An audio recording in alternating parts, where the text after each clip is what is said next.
Buenas noches, ¿cómo están? De verdad que es muy agradable para mí poder volver a ver la imagen del auditorio de la universidad. Es muy grato también volverme a encontrar con los profesores de la ORT. Dentro de la propuesta que estuvimos desarrollando en la visita que tuvimos con los estudiantes de comunicación de aquí del Politécnico Gran Colombiano, tuvimos la posibilidad de discutir sobre el uso de la tecnología, la importancia del desarrollo del pensamiento tecnológico, eso cómo afectaba la construcción del conocimiento y la labor del comunicador social, cómo se darían los procesos de mediación en la utilización de la tecnología. Entonces, en relación al primer postulado, discutíamos conjuntamente con estudiantes y profesores que el pensamiento tecnológico tiene que ver con comprender cómo funcionan los sistemas de información,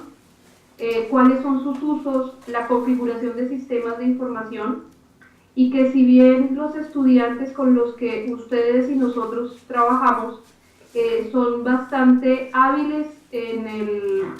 funcionamiento y manejo de aparatos tecnológicos, eso no quiere decir que de todas maneras hay un desarrollo del pensamiento tecnológico, lo que implicaría que en los escenarios de formación sí tenemos como docentes que asumir que los estudiantes utilizan y están muy cercanos a la tecnología, pero que de todas maneras la tecnología tiene unos niveles de aprovechamiento para optimizar los procesos de comunicación, o en términos generales, o la gestión de la información en sí misma, indistintamente del área en la que nosotros vayamos a desempeñarnos. El segundo punto de trabajo tenía que ver con la vulgarización del saber. En ese sentido, hablamos de la vulgarización del saber como la capacidad que tanto docentes como estudiantes tenemos para transmitir en un determinado momento información. Y esa información también tiene que ver con el conocimiento. A veces hablar, por ejemplo, de tecnología resulta complejo porque hay unas brechas generacionales en cuanto a la apropiación misma de la tecnología y cómo ella puede ser empleada para optimizar muchos de los procesos que nosotros desarrollamos en el ámbito de la educación. Entonces esa vulgarización tiene que ver con generar procesos de empoderamiento tecnológico, procesos de aprovechamiento de las herramientas tecnológicas, procesos de implementación coherente, necesaria y pertinente de esa tecnología en función del cumplimiento de los objetivos académicos que nos proponemos en las diversas áreas del saber, y cómo poder hablar en lo cotidiano del uso y el aprovechamiento de la tecnología también se convierte, digamos, en el ámbito de lo académico en un escenario de inclusión, que tal vez es uno de los escenarios más álgidos en nuestras sociedades, muy particularmente en el ámbito de lo educativo. Todavía nosotros somos docentes de pizarra y de marcador, y como que implementar procesos o plataformas tecnológicas en nuestro desarrollo académico resulta una discusión bastante fuerte. Todavía hay muchos maestros que se resisten a lo valioso que puede ser una herramienta tecnológica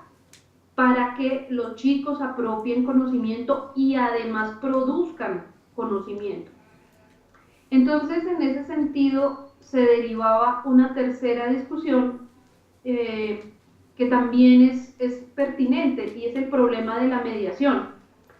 Para algunas disciplinas o campos del saber, la mediación tiene que ver con escenarios de negociación. Y hasta cierto punto, efectivamente, en la comunicación también podemos entender la mediación como un escenario de negociación. Pero la mediación en comunicación también tiene que ver con dispositivos, tiene que ver con lenguaje, tiene que ver con construcción de códigos comunes, tiene que ver con comprender que, por ejemplo, el concepto tiempo-espacio, cuando la mediación es una herramienta tecnológica, también se transforma profundamente. Y que esta expresión que se ha vuelto muy social y muy coloquial como el multitask, es decir, la capacidad de muchas tareas, que dadas las condiciones generacionales no todos las podemos desarrollar, pero pareciera que los estudiantes o que nuestros estudiantes sí la pueden desarrollar, de desarrollar o de habilitar o de generar diferentes tareas en un mismo instante, hacen que los procesos de enseñanza-aprendizaje también cambien, porque los estudiantes son capaces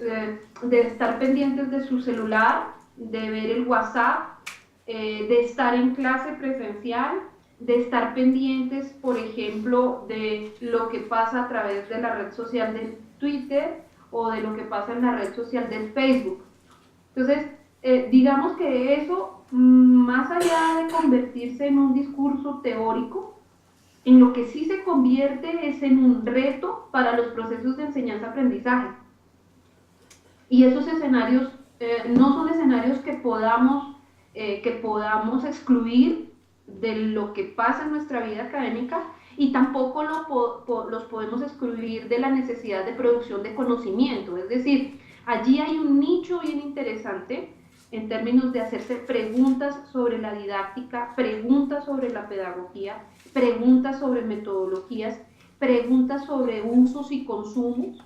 En un momento determinado, en una facultad de comunicación, uno podría volverse a preguntar por esos famosos usos y gratificaciones. Podríamos volver a pensar, por ejemplo, en un modelo matemático de la comunicación completamente lineal, masivo, que también me permite traccionar públicos. Entonces, más allá de la brecha que se puede generar entre un docente y un estudiante en términos de apropiación de tecnología, lo que nosotros íbamos descubriendo y lo que íbamos caminando y lo que seguimos discutiendo es que, al contrario, se tiene que convertir en un nodo de trabajo donde estudiantes y docentes podamos jugar el rol de constructores de conocimiento, de generadores de conocimiento, pero muy particularmente también de generadores de preguntas. Entonces, digamos que esa trilogía de desarrollo de pensamiento tecnológico, vulgarización del saber y procesos de mediación tiene que ver fundamentalmente con nuestra labor, en la medida en que uno puede lograr construir unos escenarios de inclusión, donde, por ejemplo, el aporte de la experiencia de un joven lo que nos brinda son unos nuevos elementos de mediación que muy posiblemente nosotros como docentes no estamos percibiendo, porque vemos desde otra perspectiva el mismo proceso de comunicación que nuestros estudiantes están adelantando. Entonces, bajo esa perspectiva sí hay unas líneas de trabajo que no solamente se comparten al interior de la universidad, que es un poco el caso de lo que pasa en todas las aulas de clase de colegios y universidades en América Latina, sino que esa misma pregunta también no la estamos haciendo los equipos de investigación en algunas universidades europeas que hacen parte, por ejemplo, de la línea de investigación de mediación de saberes o dispositivos de mediación de saberes o de vulgarización del saber científico, y algunas líneas de trabajo norteamericanas que también se hacen esta misma pregunta, pero ya en función de las organizaciones y los mecanismos de producción, o de cómo en un momento determinado podría pensarse en la optimización de la productividad para el trabajo o el desarrollo de competencias para el mundo laboral. Entonces, esa es un poco la perspectiva, a grosso modo, de lo que nosotros hemos podido avanzar y seguimos discutiendo, tanto aquí en mi universidad como lo que hemos podido compartir con algunos de los docentes, en este caso de la OLT. Entonces queda abierto para ustedes el espacio de preguntas, de discusión, de aportes, y también quedo a su disposición. Bueno, muchas gracias, Nancy.